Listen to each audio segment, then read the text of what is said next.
কামান্টি দেখ চা বানাবো, ইয়া কি করিস না, উঠবি না?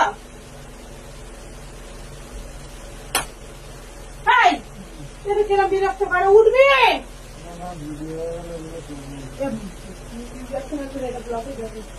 তো বন্ধুরা দেখো, আজকে মানে সেই ভোর 5টা থেকে আমার সঙ্গে লেগে রয়েছে। আমার কাছে কোনোদিন সকালবেলা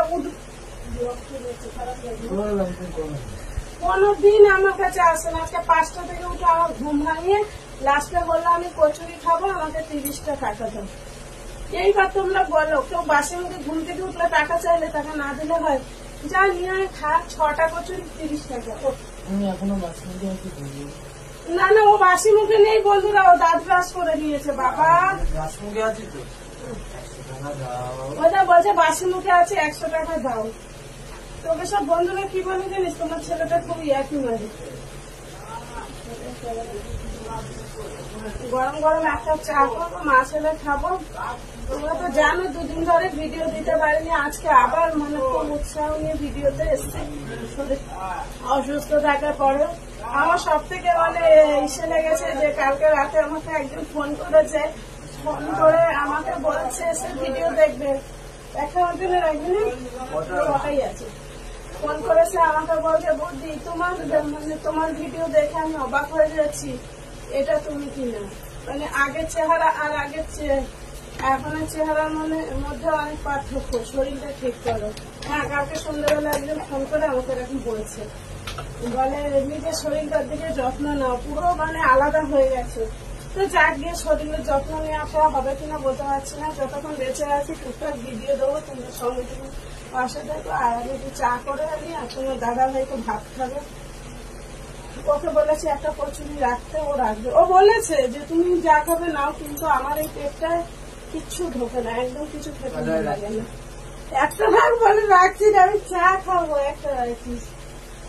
চলো চা বানাই, নাহলে এটাও রং চা খাবো। কারণ আমার গ্যাসে এগুলো সব ব্যথা করছে। আমার ছেলেকে আমি সকালে 2টো কাজ বলেছিলাম, যতক্ষণ কচুরি খাওয়ার টাকা দেয়নি ততক্ষণ পর্যন্ত হ্যাঁ হ্যাঁ করেছে। আর যেই কচুরি খাওয়ার পয়সা দিয়ে দিয়েছি, ছুট পাই পাই করে, আরে নিয়ে যাবি না, এটা এনে দিবি না, এটা এনে দিবি না, বলে পরে যাবি তো দোকানে, একটু বলি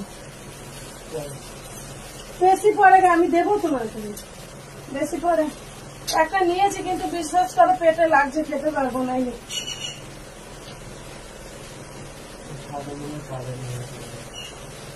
বলছে আমার নাকি সাদা মানে কাটা নিয়ে, আসলে না, আসলে আমি তেলের জিনিস, ও এমনিতেই আমি এসব কচুরি মচুরি এসব আমি খাই না, আমি বাইরের খাবার একদম খাই না।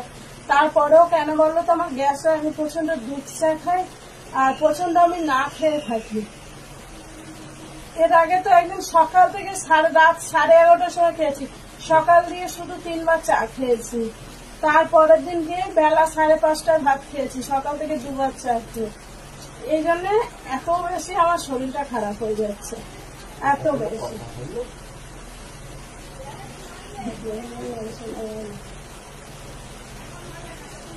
ইয়েও তাই করে, ইয়েও সেই একবারে খায়, আজকে তো উঠেছে বলে খাচ্ছে। আমি এখানে একটা ওই দিয়ে পেয়েছি, আমার ভোটার কার্ডটা খুঁজতে হবে, তবে আমি ভোট দিতে যেতে পারবো না।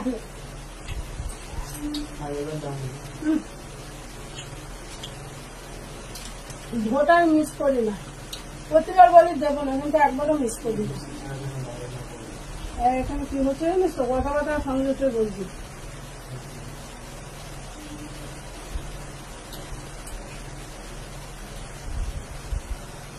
এখন আম দেখলে না ঘেটনা লাগছে, এত আম খাই, এত আম খাই, আম হয়ে গেল। ওকে রোজ আমি আম কেটে কেটে খাইয়ে দিই। হয়েছে তো, আবার করবে। মেনটি কোথায় গেল সকালবেলা? বড় কথা না, কোনটা বড় কথা? বড় কথা জলের বোতলটা করবো।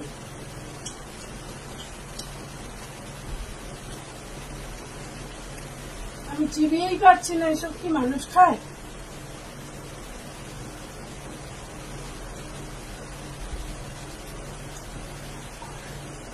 নতুন দিয়ে দেবো দিয়ে একটুখানি অনুষ্ঠানে যেমন আমরা গরু ছাগল পোষা মুখ ভেড়া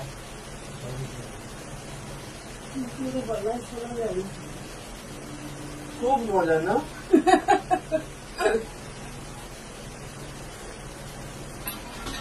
ঘরে দুধ আছে কিন্তু আজকে থেকে দুধ চা রুটি আমি বলি আজকে থেকে কালকে এইগুলো পুরো ব্যথা হয়ে রয়েছে। না মেয়েটিকে খাইয়ে দেবো, বড় দুধ আছে ঘরে।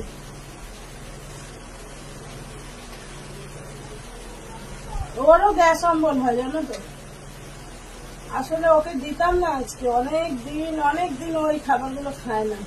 আর বাসি বিজনেস আজকাল আমি শনিবার পুজো দিতে গেলাম না। এটাও বাঁচতে গেছি এখনো পুজো দিতে যাবো না তো। 100 টাকা দেবে মৌসুমি আমাকে বলেছে আমার দিদির মেয়ে কালকে আমাকে ও এসে বলছে মাসি তুমি কিন্তু কালকে পুজো দিতে যাবে না মন্দিরে। আমি বললাম কেন? বলে ওখানে বুথ আছে খুলবে না।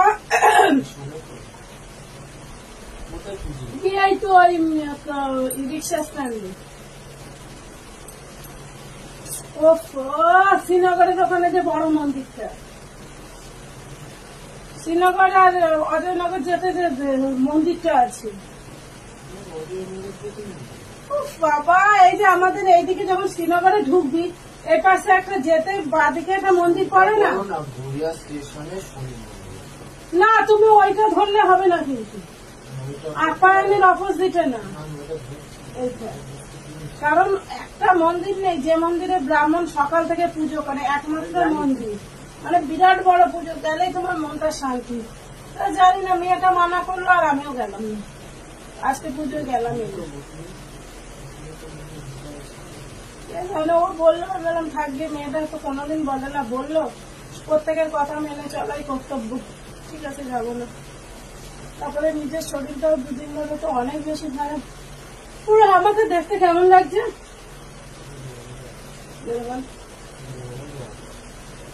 শাকচুনি লাগছে আমাকে দেখতে।